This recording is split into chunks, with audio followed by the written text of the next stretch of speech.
गु- good evening students, प्यारे बच्चों। आप सभी को पीसीए फॉर्म भरने की लास्ट डेट 21/6/2021 है, वो हमने पहले ही बता दी थी। उसके बारे में जो इंस्ट्रक्शन आए थे वो भी सारे आपको बता दिए गए थे। अब जो नया अपडेट एचएसबीटी की तरफ से वो आया है, वो उसके बारे में आज हम बात करेंगे। और वो जो अपडेट है वो आपके लिए बहुत ज़रूरी है, क्योंकि जब भी आप पीसीए फॉर्म भरने जाते हैं तो कई बार क्या होता है कि आप रॉन्ग सब्जेक्ट आईडी या सब्जेक्ट कोड फिल कर देते हो, जिसकी वजह से आपको कई बार एग्ज़ाम देने में प्रॉब्लम आई है।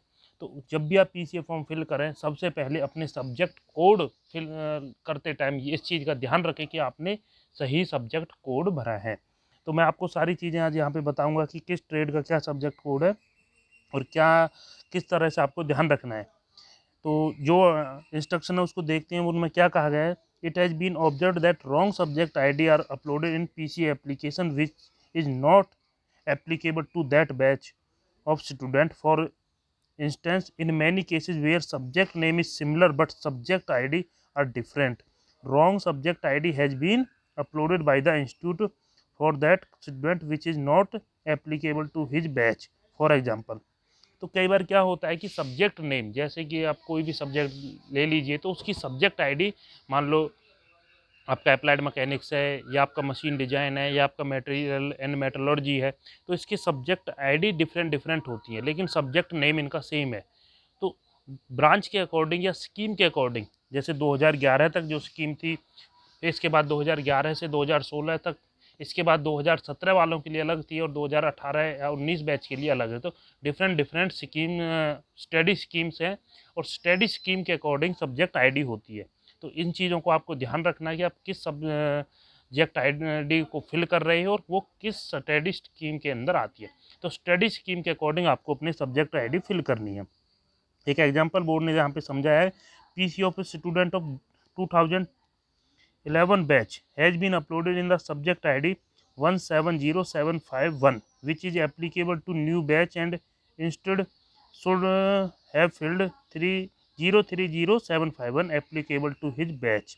कि 2011 बैच वाले बच्चे के लिए एक सब्जेक्ट आईडी मान लो 170751 है, लेकिन वही 2017 बैच के लिए सेम सब्जेक्ट की आईडी क्या रहेगी? 030751। क्लियर? इस तरह से हमें अपनी सब्जेक्ट आईडी अपनी स्टडी स्कीम के अकॉर्डिंग देखनी है। अब आपको मैं बता देता हूँ, ये लिस्ट आपको बोर्ड की साइट पे मिल जाएगी, एचएसबीटी की साइट पे। दूसरा, इस वीडियो के डिस्क्रिप्शन बॉक्स में एक लिंक मिलेगा, उस पर क्लिक करके भी आप इसको देख सकते हैं। तो आपको देखो, मैं यहाँ पे दिखा देता हूँ, जैसा कि स्क्रीन में आपको लास्ट में दिखाई दे रहा होगा स्कीम में ए एन एंड ओ और इस तरह से ये लिखा हुआ ए एंड एन। तो ए एन ओ इनका मतलब क्या है लिखा, तो मैं आपको सबको बता देता हूँ। ओ denote scheme applicable up to 2011 batch. जहाँ पे ओ लिखा है उनके लिए 2011 तक की जो स्कीम थी, उन बैच के लिए वो स्कीम थी। N denote scheme applicable for 2012 to 17। तो 2012 से 17 बैचों के लिए एन स्कीम एप्लीकेबल होगी।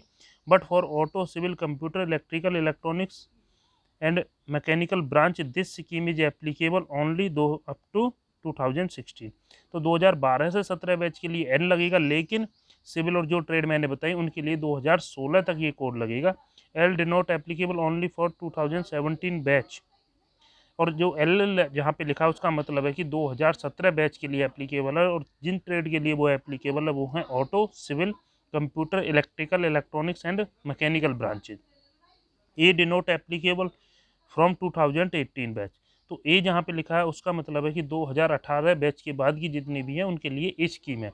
A D denote advance diploma. A D का मतलब है कि एडवांस डिप्लोमा के लिए एप्लीकेबल है। अब हम यहाँ पे आपको देखो, सबसे फर्स्ट कॉलम में सीरियल ब्रांच कोड है। ब्रांच कोड 1 एग्रीकल्चर का है, ब्रांच नेम एग्रीकल्चर हो गई।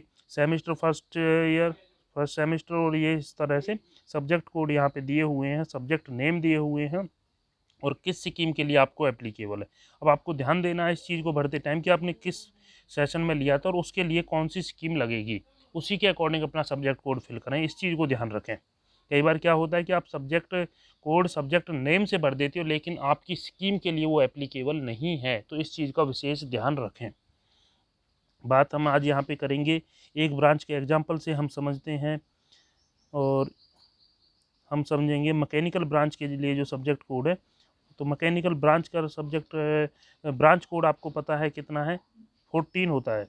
मैकेनिक 7 किसके लिए, सिविल के लिए होता है, और जो 14 होता है वो मैकेनिकल के लिए होता है। तो यहाँ पे हम किसी भी एक ब्रांच का सब्जेक्ट कोड हम यहाँ से समझेंगे। फॉर एग्जांपल हम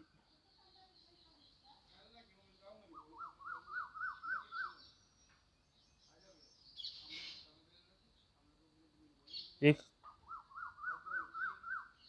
फर्स्ट ब्रांच से ही हम ले लेते हैं, एग्रीकल्चर ब्रांच के लिए लेते हैं। तो फर्स्ट ईयर के लिए जो कोडेड है, देखो मैं आपको एक बात बता देता हूँ, जो एनुअल 2018 बैच है, देखो अब यहाँ पे आप देखो 180013 ये अप्लाइड फिजिक्स का कोड है।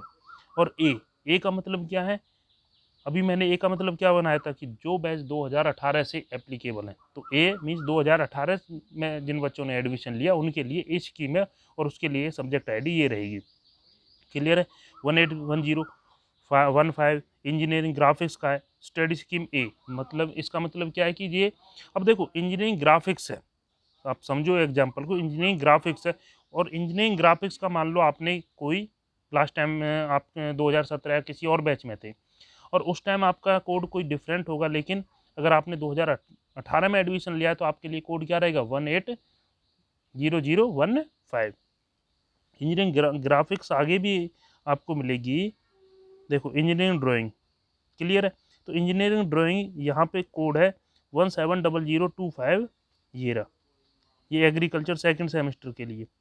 तो उसमें कोड क्या बनेगा, एन एंड ओ कौन सी स्कीम बनेगी एन एंड ओ के लिए, देखो ओ मीन्स 2011 बैच के अप टू 2011, और एन मीन्स 2017। इसका मतलब है कि जो बैच 2011 तक थे या 2012 से 17 तक थे उनके लिए कोड क्या बनेगा, 170025।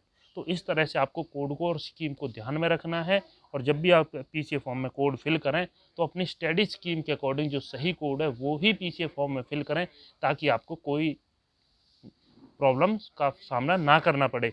ये इन्फॉर्मेशन सभी बच्चों के लिए बहुत ज़्यादा ज़रूरी है। सभी बच्चे इन्फॉर्मेशन को दूसरे बच्चों के साथ शेयर ज़रूर करें। Thanks to all.